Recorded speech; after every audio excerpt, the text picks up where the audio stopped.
Good evening, all. You are about to listen to part 2 of the British sitcom history podcast look at The Thin Blue Line. If you haven't listened to part 1 yet, you probably should jump back and get that one first, because we're already halfway through discussing an episode, and you've missed all the information about Rowan Atkinson. You don't want to miss that.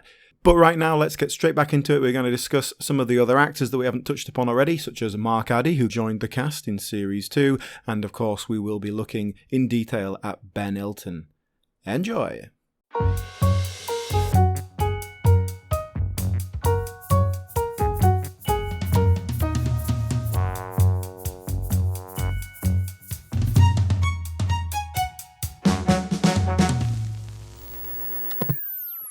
Let's go back to our episode. Now, we've talked about this plot of Inspector Fowler being concerned about racism and they're trying to do something about that. We've got this B plot which links up, which is Detective Inspector Grimm, who is wanting to join the Todgers. Yes. Because he couldn't join Are the Freemasons particularly litigious? Because they obviously didn't want to deal with the Freemasons, so they create this fictitious, I presume fictitious, group called the Todgers. And you know, we get a lot of humour out of their made up traditions and their initiation ceremonies, which is obviously just having a go at the Freemasons, but without naming them that. I mean, I'm no racist. I don't mind people coming over here, but when they do, they should be like us. People don't want a load of weird customs and funny clothes. Right, I put the hood on, see? I kiss the turkey with my head between my legs. Grimm is, I think, the second character to Fowler. He is... I think he's the closest thing we have to an antagonist in this group. You know, he's not... Ultimately, they always end up on the same side. Yeah. Usually with Grimm losing face and being beaten. Mm-hmm. And it's all very friendly. But yeah, Grimm's the antagonist in the piece. We talked earlier about how sometimes the rules might be bent and it's complicated, but ultimately Fowler's heart is in the right place. Grimm's heart's very much in the wrong place. We do see ultimately that he's a good copper. Like he's interested in banging up criminals. In the one episode where we see him very definitely break the rules, there's no bending involved. They frame a criminal, and he is absolutely torn up about it and feels great guilt about it. But yeah, he's bluster. He'll talk the talk, but ultimately, when it comes down to it, is he gonna grab a guy in the cells and give him a good shoe-in? Probably not. No. He might look the other way when someone else does it. Yeah. But he's ultimately interested in doing the right thing. But what his right thing is not necessarily what society's right thing is. And for the most part, he's sympathetic to the point where we can understand where he's coming from. He's just a bit of a silly, ridiculous, big, kind of blustery character. And you do feel like he's more talk than action. If we compare him to Fowler, we said that Fowler's this guy out of time. He's a 1950s copper who's doing his best. Whereas Grimm is the other way. He's a 1950s copper who hates change, and he hates that all these new things have come along. And why isn't it like the old days? Like every episode, he'll do a bit of a rant, and I'm not going to do it justice. It might be you drop one in here, where he tries to rant and he gets angry, but he's not even good at ranting because he sort of, the words all get mixed up and he can't quite get out what he's so angry about everything. I'm not having you disgracing this station with a load of wishy-washy diddums, half cock up your social worker, foldy roll, blame it on society, psycho, sicko, socio, clap, trap, crap. I actually think that's quite well written, because it would be very easy for Ben Elton to write him a really good rant, and he's written this sort of halting, and this annoys me, and and so I think that's quite well observed in that the character can't articulate himself very well. Yes. Obviously, it's there to slightly undercut him, but it is ultimately, he's a person who doesn't know how to express himself. He's not a person who's in touch with his emotions and has thought about why he feels things. He's just... there's no filter, really, is there, between the brain and the mouth? I think a slightly more complicated character than he presents, because it is a simple character. But again, with Ben Elton's writing, I think there are some layers there that are deliberate. And I think that David Haig's performance is excellent. I think he's one of the strongest things in the show. Well, I'd say David Haig, after Rowan Atkinson, is probably the best known actor in this cast. Well, maybe the exception of Mark Addy, but we'll talk about him later. But certainly David Haig's been in loads of stuff. Another person who was in 4 Weddings and a Funeral. I think of him as more recently in The Thick of It. He was a very good supporting character in that. And didn't he play? Wasn't he in the remake of Yes, Prime Minister? He played Paul Eddington. That's right. Yeah, he played Hacker in that. Yes. So David Haig's history, like if you look at his earlier credits, not a lot of comedy in there. There's sort of one comedy show a year before Thin Blue Line, which is interesting because I think I do associate him with comedy. Maybe that's just my filter of what I watch.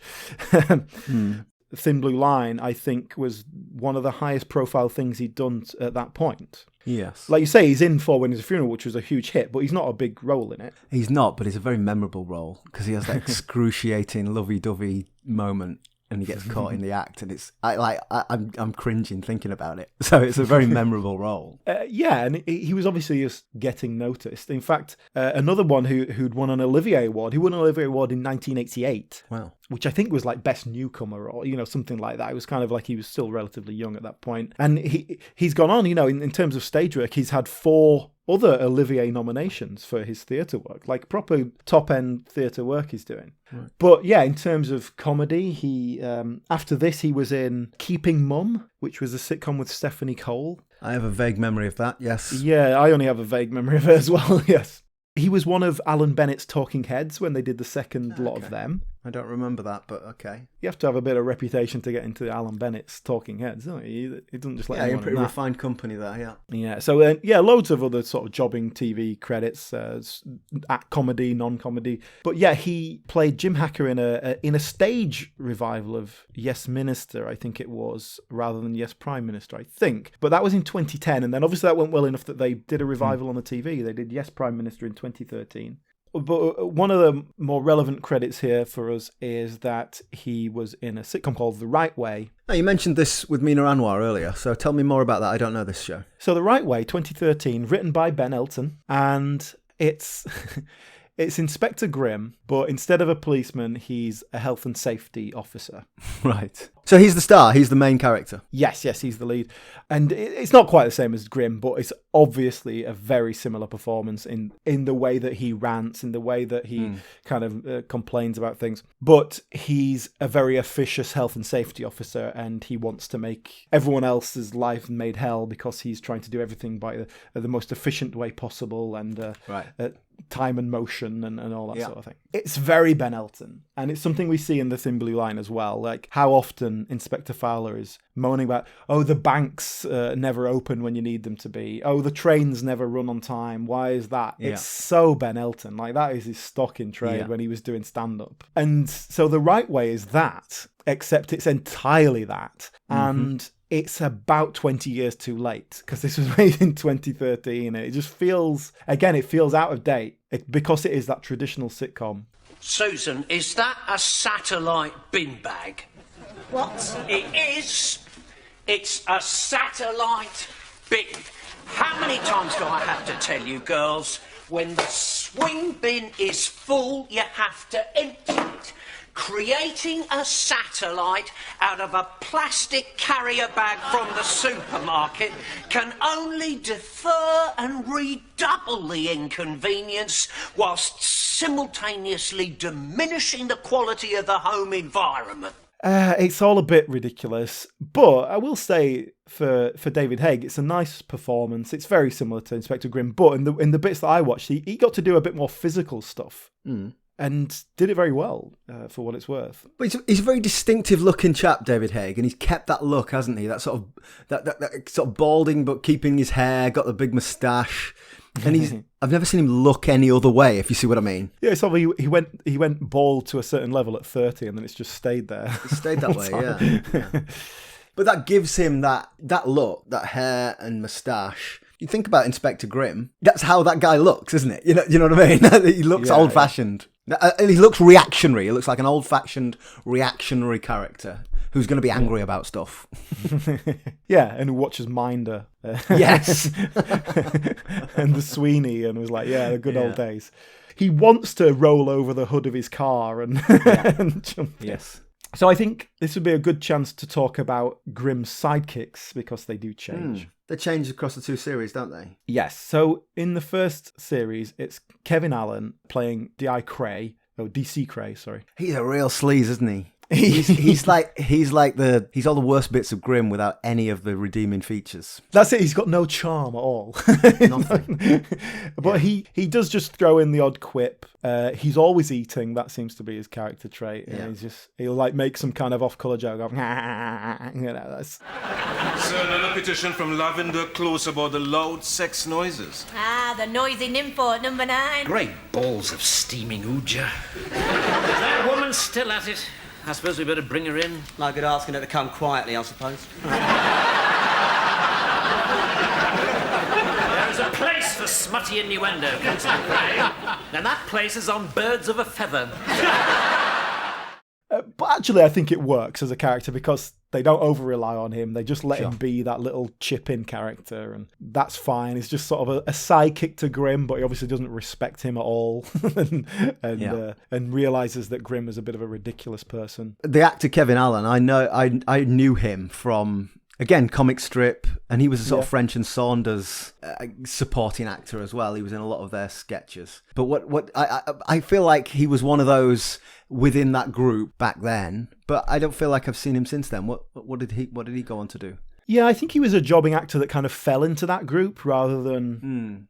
So Ben Elton wrote a play called Silly Cow in 1991 starring Dawn French, and he was in that. So he'd worked with Ben Elton before, definitely. And obviously, he was in that crowd, like you say. But Thin Blue Line was kind of his only, what you'd call a regular TV role, like a proper TV role. And really, not long after this, he stopped acting. He went on to be a director. He's Peter Howitt style. Yes. And his kind of notable hit in 1997, which established him, was, I think, something you'll be familiar with. He wrote and directed Twin Town. Twin Town? Oh, marvellous. With Rhys Ifans. Which is a great film. One of the most 90s films you'll ever see. Yeah, it is great. I haven't seen it for so long. Twin Town, I would say, was a bit of a post-Trainspotting, not quite a copy of Trainspotting, but very much a companion piece. God, I haven't seen it for years, but I loved it at the time. I think that would be worth watching again. So right, Kevin Allen directed that. That's great. I didn't know that. Yeah, and he went on to do a bit more kind of slightly high-profile things in a bit of a Peter Howitt way. Kind of had a couple of flirtations with the mainstream stuff and never that kind of left it behind. He directed Agent Cody Banks 2. He did that one. Agent Cody Banks 2. That's a gig, isn't it? That's a paying job. You're not doing that because it's your vocation and you've got a vision. You're doing that for a few quid. And I'm not criticizing. I'm like, that's good. That means you've got a good reputation for getting the job done. But having said that, he seems to have slipped away from that. He seems to have, in more recent years, much more focused on, I'm going to do things I'm interested in. And he seems to do a lot of Welsh language stuff and what you might call niche theatre, and not just sort of straight up theatre. He seems to have lots of like projects and kind of bringing theatre to the valleys or whatever. That's a slightly reductive way of putting it, but I understand. Like community project sort of things. But obviously someone who is producing things all the time, but I think he's doing stuff he's interested in. He did, however, he directed the first series of Benidorm, just as a sitcom connection there. So, that was 2007. So I think sort of pretty much since then he's sort of doing his own thing, really. But he also, just another little nod for you, obviously he's got Welsh connections. He directed the video for I Am the Mob by Catatonia back in the 90s. The best band of the 1990s. I know you're a big fan of Catatonia. I am a massive fan of Catatonia. I still am. Forget Twin Town, that's the best thing he's ever done. So Mark Addy comes in and replaces him. Slightly different character. Do you want to talk about the character first before we talk about the actor? Yeah, DC Boyle, a much more hardcore character, and much more of a nasty piece of work. Yes. Whereas Cray was a sleaze, like you say. Bit of a caricature. Yeah, it's a comedy character, whereas Boyle has a real edge to him, and Yeah. We see him quite happily break the law, encourage others to break the law. Yeah. And I think it's quite nice, actually. It brings in this character that we haven't really got in the first series, that is the proper darker side of policing. The ones that, whereas we really go to a bit of length with Grimm to go, actually, ultimately when it comes down to it, he's a good bloke. Where with Boyle, it's just like, he's a kind of nasty piece of work. You see, Kev, no problem. There's a big illegal late-night drink this Friday. Lots of the boys are coming out. You've got to come out too. Yes, well, I don't know about that, Gary.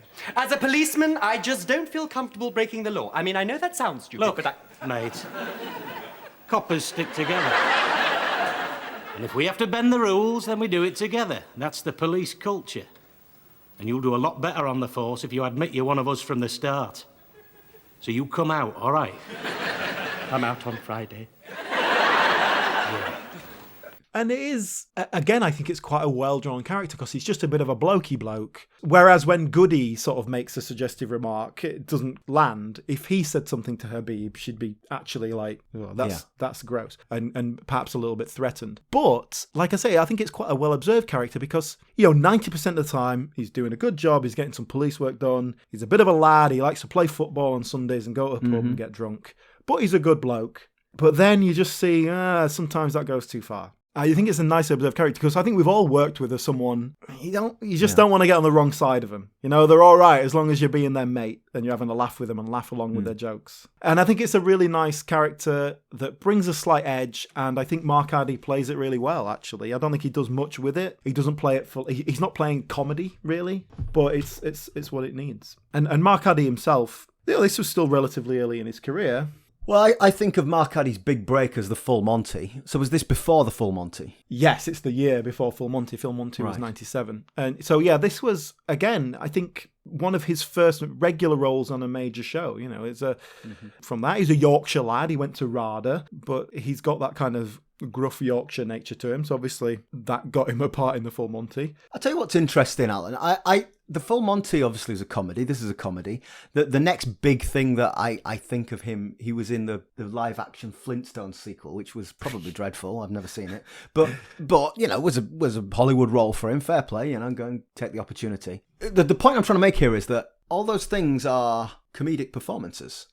I don't think of Mark Addy as a comedian. I think of him as a serious actor. And I'm not really sure why I'm giving him that credit, because a lot of the things he's done have been funny. I've seen him more recently in TV dramas, and I think he's very good. I think he's a very good actor. He was in something called White House Farm recently, which was about a family that was murdered. It was a true life crime, and he played the copper. And he was very, very good in that. And I've seen him in a few things in serious roles, and I think he's a great character actor. I mean, you don't have to go from one to the other, do you? You can do both. True. But, weirdly, when I was looking up Mark Addy and doing a bit of research on him and everything, I was just like, this is a massive career that I'm not really familiar with. I think Mark Addy, to me, is this and Full Monty, and I think I've just slightly missed him. But not only has he had a productive career, I'm not even talking about he's a regular working, he's had some pretty major roles. I think it's just sort of passed me by slightly. But when I was looking at him, obviously the Full Monty made him a bit of a mainstream star, but definitely a breakthrough role. Although having said that, in 97 also, so this would have been made before Full Monty made him a well-known star, he did a sitcom called Sunnyside Farm with him and Phil Daniels as the two leads. And it's crap. It is really bad. Are the cows in the fields? No. Are the cows in the barn? No, they were looking at me funny. I got scared. You've killed them, haven't you? No. I lost them. You lost them? I lost them. How the hell can you lose 15 dirty great half-ton cows? I put them on a bus. You know how I feel about Phil Daniels. We've spoken about this before. Oh, you would not like that because Phil Daniels is a grotesque character and they're brothers and they're running a farm or something like that. Mark Addy plays like the simpleton brother and he's really like playing a proper kind of stupid character. It's a terrible show. But he went mainstream. He went to America and played Fred Flintstone. He took over John Goodman as Fred Flintstone. And yes, that is famously a terrible film that everyone hates. I've got a horrible feeling. I went to the cinema to see that. I remember very little of it. I think it was probably in my drinking days. But yeah, it's famously a terrible film. But he got the part. He went to America and was getting these big roles. And then I found out, because I thought, he's plied a trade playing like the fat mate, the funny bloke in this like side character. And he has done a lot of that. But he was in an American sitcom. He went and broke America. He did a sitcom called Still Standing. Now, you sent me a clip of this and I watched it. So how successful was that then? When you say I don't know, America? because it ran from 2002 to 2006, which suggests it's pretty successful. But I've never heard of it. And from what I've seen of it, it is the most basic family dynamic bog standard sitcom that you could possibly create at a time, even by 2002, where that was been done to death. Well, I think that's the point, isn't it? Well, you showed me a clip and it made me think of King of Queens, Everyone Loves Raymond, those sorts of family dynamic dramas. I am guessing it came after those two and it was a bit of a knockoff copy by some other network of it. Yeah. Well, I didn't get the sense it was doing it in a postmodern, ironic way. It's just doing a crap family sitcom. And to be fair, what I watched of it, which wasn't much, it seemed like a fairly bog standard sitcom. It wasn't terrible or anything. It was those classic American sitcom, and he's doing a Chicago accent. Okay, as a businessman, I'm going to give you some important career advice. Put your nose to the grindstone. And by grindstone, I mean his butt. Colleen's the brown noser. I'd like to think I could get this promotion on my hard work and merit. Hard work and merit. Been in America long? You sent me that clip to watch because I knew we would talk about it. I thought you were going to say exactly what you said about James Dreyfus's American Adventure, that it lasted half a season and was cancelled. Yeah, exactly. For 5 years, that's amazing. And in terms of sitcom, he was in a Sky One sitcom called Trolleyed. He was in that for a few years, which again is because it's Sky. It sort of passed me by. I'm not really sure about it, but he was in that. He's done theatre work as well. I saw actually that he was in a play directed by Richard Wilson. Just to connect it to our previous episodes. I think he seems to be having a fine career. I think I may have, if you'd asked me this 2 weeks ago, I may have disrespected him a little bit as someone I hadn't seen for 15 years. But I got to give him credit, Let's get back to our episode. I think why don't you wrap up the plot and what happens? Well, yeah. So in terms of the Grimm stuff, we have him trying to join the Todgers, and it's basically quite a lot of silly physical comedy in terms of their initiation ceremony. And there's the mistaken identity when Melvin Hayes arrives, and he's actually from the Todgers, but everyone assumes because it's Melvin Hayes that he's what they're expecting someone to do some training on. Well, yeah, they've asked a police officer who is a homosexual. That's right. Yes, to come in and kind of do a little bit of thing about gays diversity training. Okay, that's what I'm trying to say. So they all naturally assume it's Melvin Hayes, so he must be here to do the diversity. And he's wearing training. a pink suit and whatever. Yes. And he couldn't be more camp. And I tell you what's interesting. So obviously there's a mistaken identity. This is the guy that Grimm wants to impress because he's from the Todgers, but Grimm thinks he's a gay copper.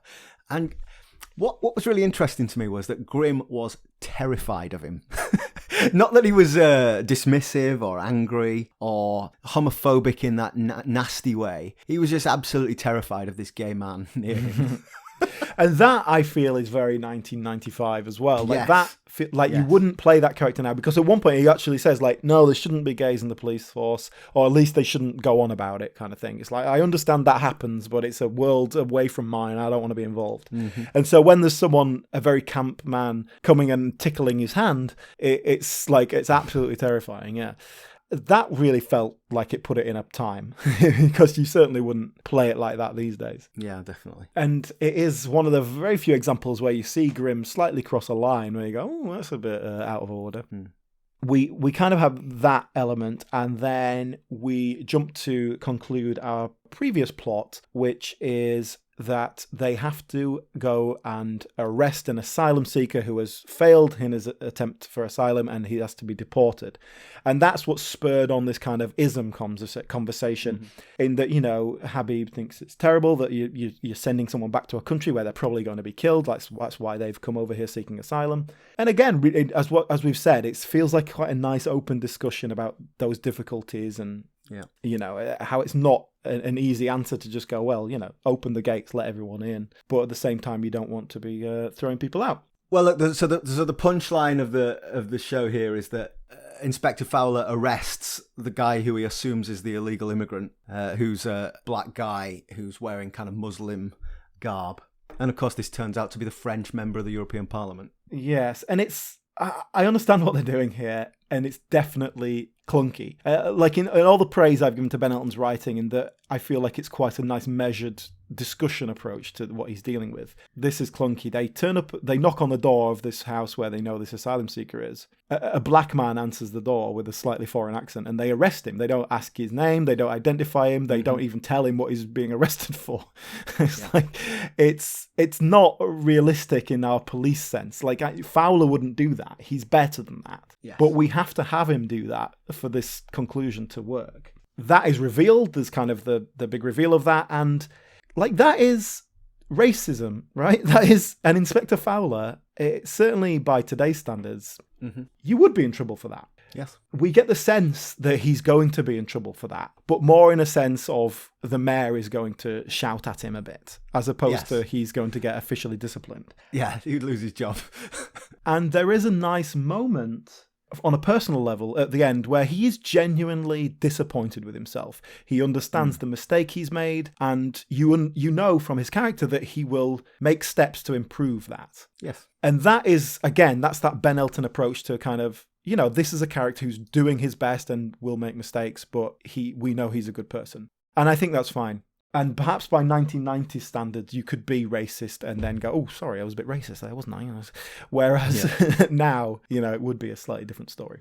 That would be a red line. So, yeah, a bit of a clunky end to that. And then we get a clunkiness on top of that, in which we pull back to this storyline of, oh, do you remember I was looking in someone's window earlier and saw this? And it just gives us this conclusion to the Grimm storyline, in which he's being initiated into the Todgers, and through the window it looked like a bizarre, aggressive thing, and it actually was just a strange ritual. But because they turn up, Grimm's initiation is thwarted, and once again, he is the loser in the situation. That does all feel a little bit crowbarred, doesn't it? Yeah, and it's obviously the plot here is all that ism stuff, and the Grimm stuff is a little subplot, but they managed to tie it in. I think Ben Elton's writing is really good, that he will pull those subplots in, tie them together, get them interacting with each other, and it plays into that whole judging by appearances.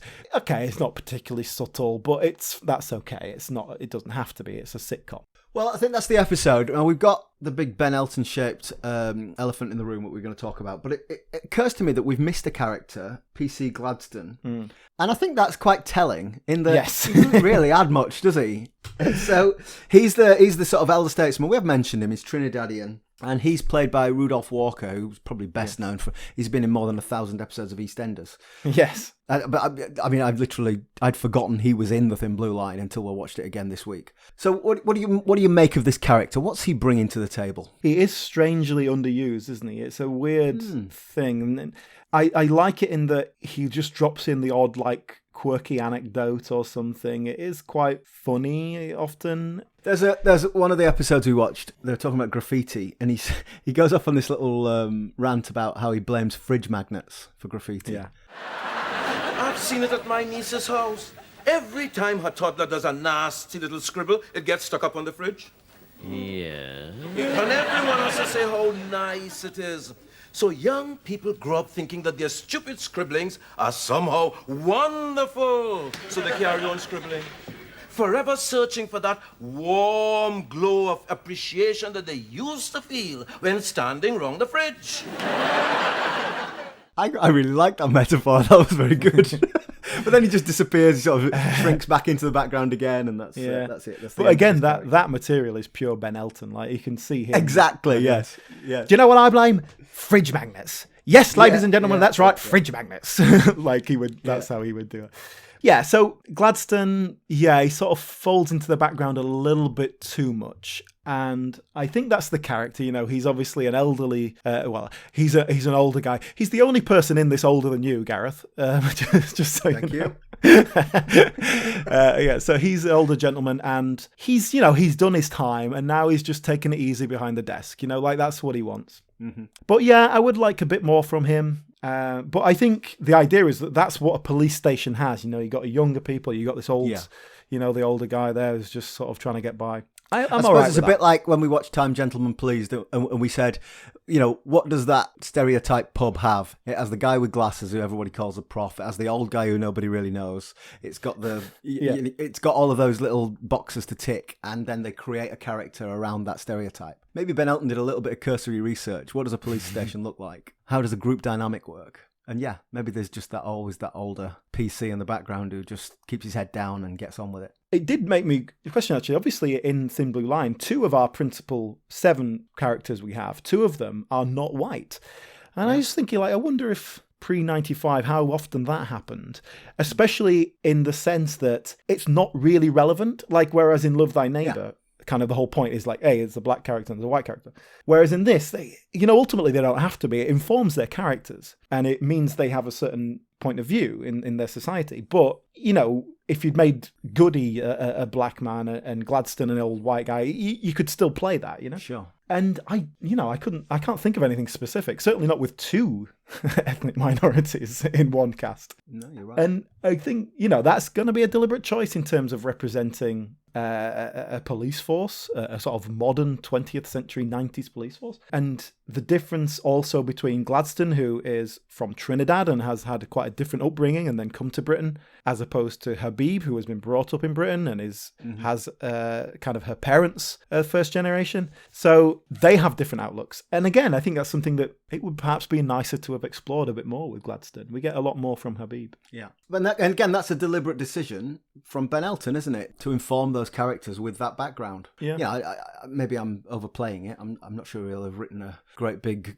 green book of backstory for every character. Yeah. But they're bringing something that an all-white, not cast, but an all-white characters wouldn't. And Rudolph Walker himself is from Trinidad. He moved to Britain when he was a young man. So, you would hope that the actor would be able to bring something to that the writer perhaps couldn't. A 40-year-old white man from, We're talking about Ben Elton's writing. Let's get into Ben Elton then. So we started with Rowan Atkinson. Well, Ben Elton, like Rowan Atkinson, is one of those people who always seems older than he is, because I think he just got successful very young, but never looked that young. And Ben Elton, I've heard him talk about this in interviews. He's the bridge between the slightly more working class alternative comedy styles, Edmondson and Mayle. Yes, and the Oxbridge kind of Fry and Laurie. Yes, exactly. Yeah.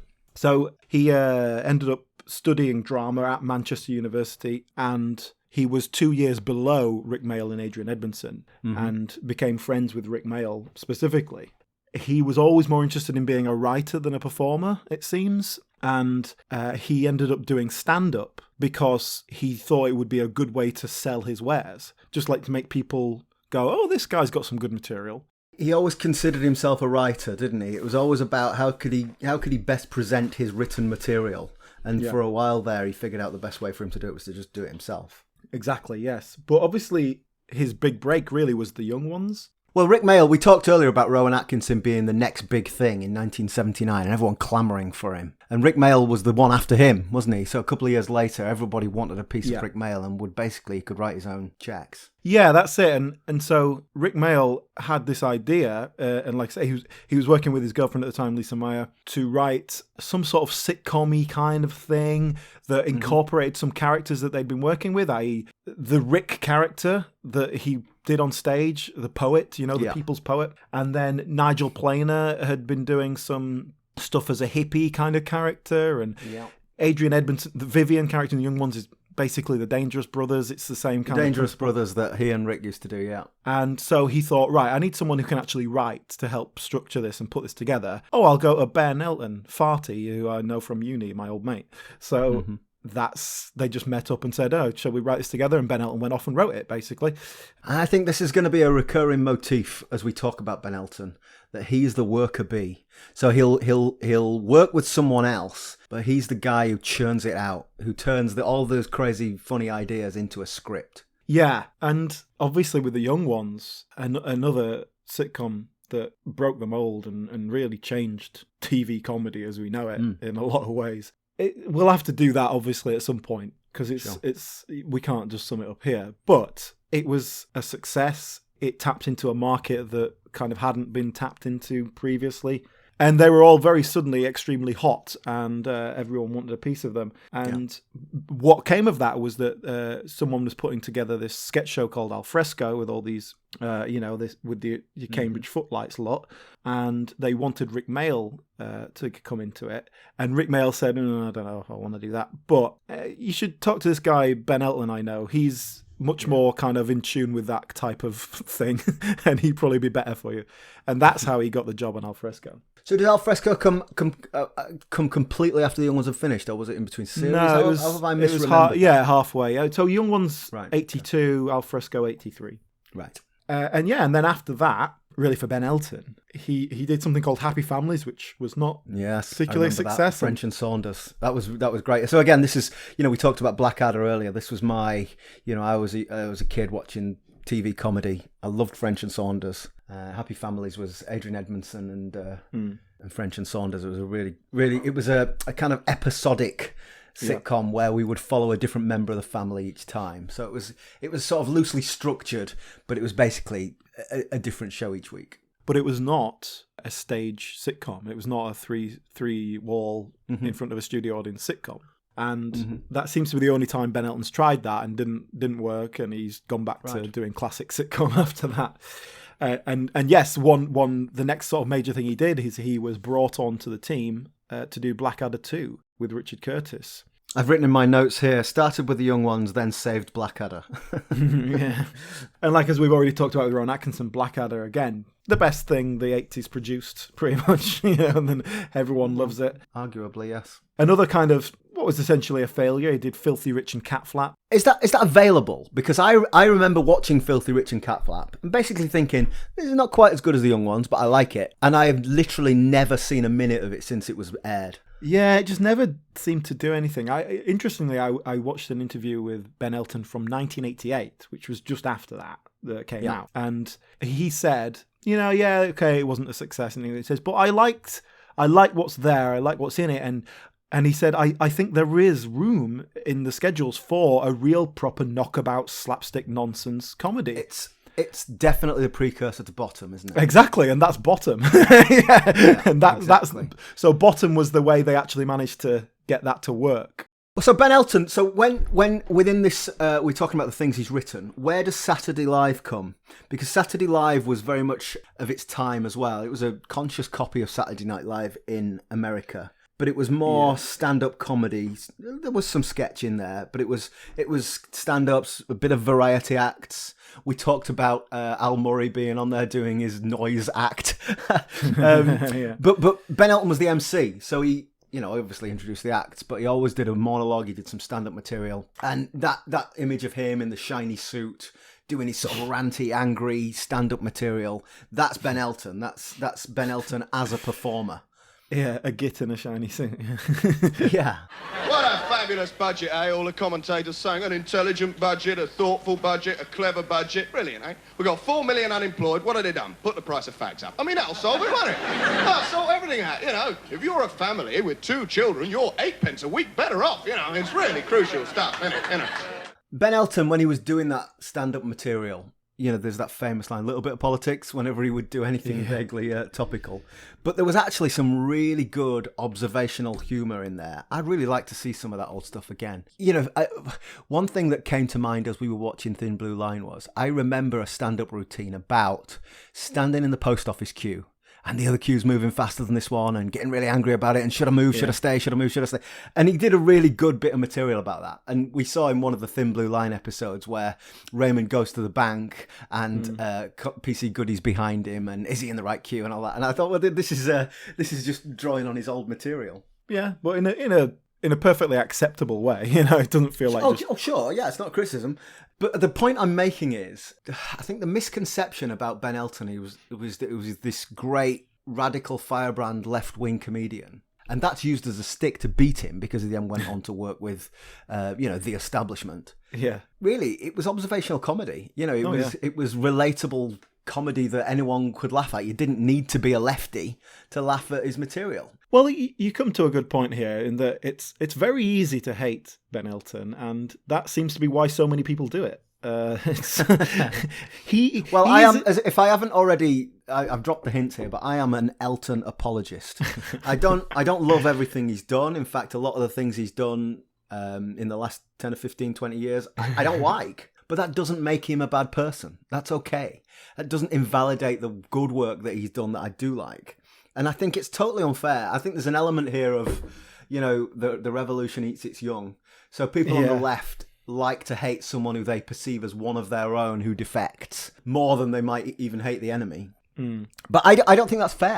I don't think that's necessarily even a fair criticism of him. Just because you write a musical with Queen, that doesn't mean that that means that you just like Queen. It doesn't mean that you're a unapologetic Tory. He did work with Andrew Lloyd Webber, though. Well, sure. But again, it's quite possible. I've worked with some right dickheads over the years. It doesn't mean that I agree with them on everything. I'm with you on that one. I think if it came down to it, I would be an Elton apologist as well. And I was trying to work out, why do people not like him? And you can point to the work he's done and all that. Has he sold out? No, not really, if you want to come down to it. But I think what it really comes down to is he's a bit of a smarmy git.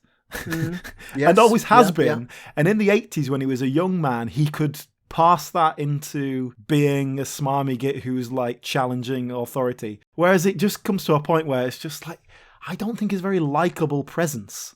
I don't think he comes across you wouldn't want to get stuck in a conversation with him. I see what you're saying. And I think that just fuels, it's easy to hate him. Yeah, maybe there's a personality trait there.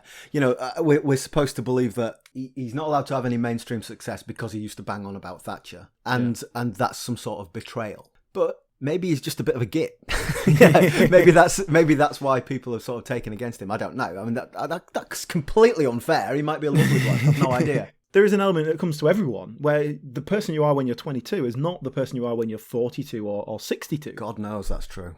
Things change around you. So even if you don't change, you're going to find yourself out of place and out of time. And that's okay. That's normal. And in fact, it's necessary for society to move on and culture to change.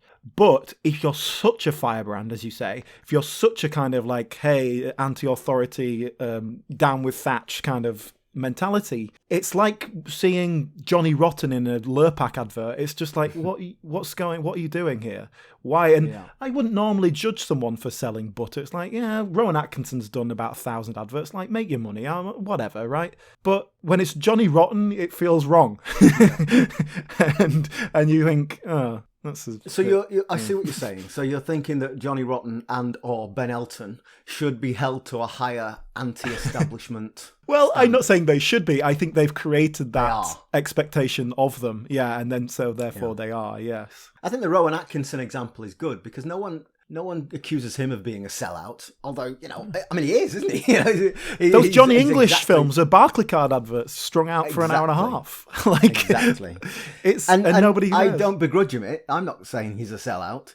Well, I suppose I am saying he's a sellout. What I'm saying is there's nothing wrong with that. Why shouldn't he? Why shouldn't he be paid for his labour? And I feel exactly the same way about Ben Elton. And as I said earlier, he is a worker bee. God knows how many novels he's written. He's written plays. He's written musicals. He's written sitcoms. He's written movies. He's a writer. He churns out material and people like it. People pay for it. And why should we begrudge him that success? I've heard interviews with Ben Elton saying that from the very beginning, all he wanted to be successful. He wanted people to see and hear what he had written, which I think is admirable honesty for any creative person. That's, of course, you want people to see what you've created. And those novels, he tackles some big things in those novels. I think his first novel is about climate change and environmentalism and stuff like that. At a time when it was a big thing in the late 80s, early 90s, whenever it was, but. I read a lot of those novels. I used to. I'm thinking about when I was. I lived in London. I used to get the tube for a couple of hours every day, and I was a voracious reader. And I went through all of his novels. They were just such easy reads. They're well written. They're well written. They're funny. They're just easy to read, and that's an enormous skill. Yeah, and I read them as well. I've never been much of a novel reader. I'm more of a non-fiction guy, but Yeah, I think let's not bang on about it. Ben Elton, he's all right with us. He's all right by me. But having said that, I'm getting a bit defensive of him. But I will fully acknowledge a lot of his later work. It's not for me. Yeah. So let's talk about, because you mentioned earlier the sitcom, what was it called, The Right Way, that David Haig and Mina Anwar were in. Mm-hmm. I'd not heard of that, I must confess. So Ben Elton wrote that. So just let's focus on sitcoms. So tell me what he did after Thin Blue Line, sitcom-wise. Well, his next sitcom, as far as I can tell, was Blessed in 2005 with Ardal O'Hanlon, which ran for one series and then didn't do anything. Same as The Right Way. And yeah, in terms of television sitcom, he was pretty bereft until all of a sudden he nailed it with Upstart Crow, which has been a major success. And again, has kind of rejuvenated a certain sitcom style that Ben Elton obviously really likes. And I think if you watch The Right Way, for example, it just feels so old-fashioned. Yeah. Like the Thin Blue Line feels old-fashioned, but it's like, okay, well, it was the 90s, that's fine. But 20 years later, still doing the same thing. Yeah, I see. So with Upstart Crow, what he's found is a way to fashion something from something he's obviously interested in, is willing to kind of put that research in and do the time.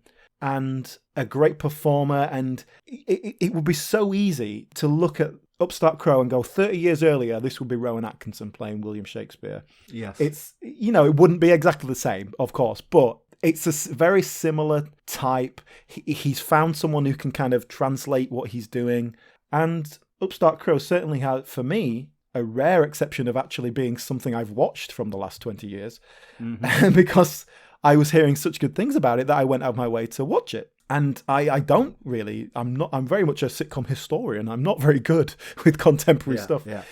I really enjoyed it. And then I watched the second series and I was a bit like, okay, this is kind of the same again. And it's something I saw in the Thin Blue Line with only 14 episodes. Already I'm starting to see repeated gags, the same kind of double entendre, the same kind of wordplay, alliteration to make something sound very verbose. And I started getting the same thing with Upstart Crow, even in the second series. And it was like, okay, well. I think one of the strengths of Blackadder was that they changed the time period. They changed the setting every series. So you only got 6 or 7 episodes of each one. And that enabled them to, I don't know, refresh things. Although the central character was the same, certainly in series 2 to 4. Yeah. Well, I'll tell you what, let's... We've talked a lot about Ben Elton there. I think we've both put our cards on the table as Elton apologists. But let's just return and finish up Thin Blue Line. So what's your conclusion looking back on it? I do enjoy it. I don't think it's a great sitcom, but it's a good sitcom. I really like that it's sort of telling of its time. The characters that he's created there exist in a kind of mid-90s world, but it doesn't feel stuck in a time. It feels like you can still watch it and get it now. But I'd be curious to see, say, an 18-year-old now watch this and see how it played to them. But I like it. I think it's a sincere effort. I think it's well written. I think it just falls into getting repetitive by the time they got to 14 episodes. And I think that's okay to end it there. And I was happy that there was no more of it, put it that way. Yeah.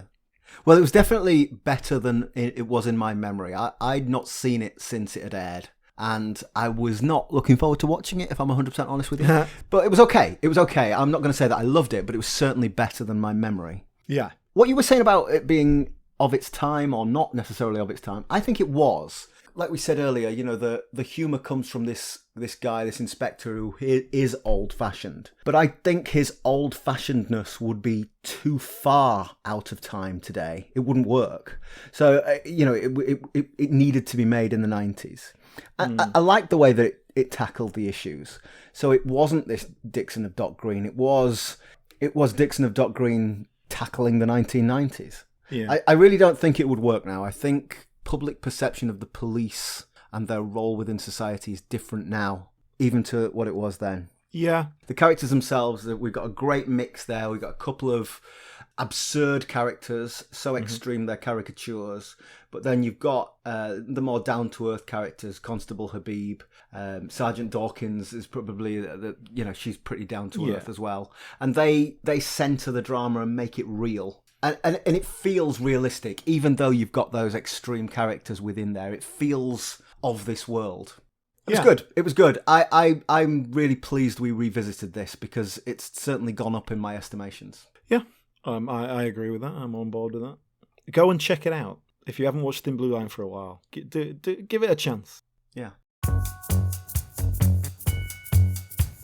And that is everything for the Thin Blue Line. Thank you very much for listening. If you've enjoyed the show, please do rate and review us on iTunes, or maybe just check out some of our other episodes. You can contact us on social media at BritcomPod, so please do that. And check out our YouTube page, British Sitcom History, for further sitcom-related content.